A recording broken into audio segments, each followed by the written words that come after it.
Although the I-185 has been added and enlisted, there is another plane at Tier 5 for the Soviet Union, this being the La-7, one of the most produced aircraft for the Soviet Union during World War II, and one of the best in my opinion.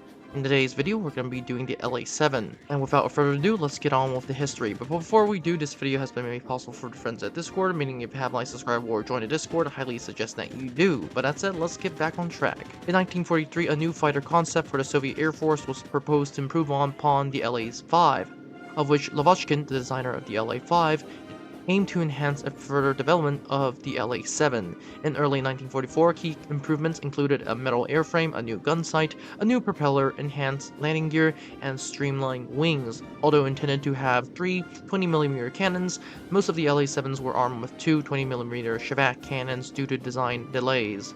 The La-7 entered serial production in 1944 and saw frontline service in September of 1944 with the 63rd Guards Fighter Aviation Corps. It was well received for its speed and maneuverability, outperforming the La-5 and effective against German Messerschmitt Bf-109s and Focke-Wulf 190s.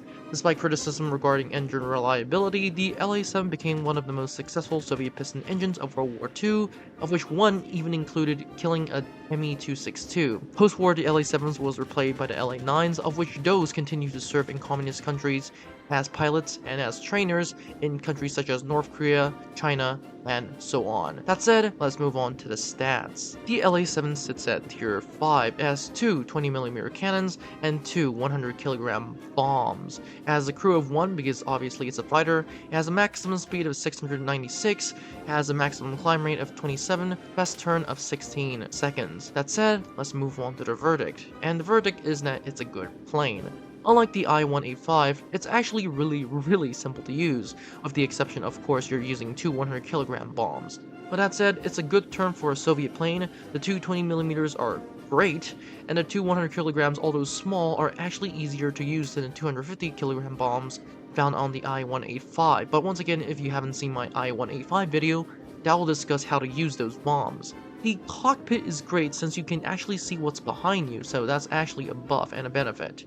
Although, once again, the front side is something to be desired. Overall, it's a great plane. There's actually not a lot of issues I can find with this plane.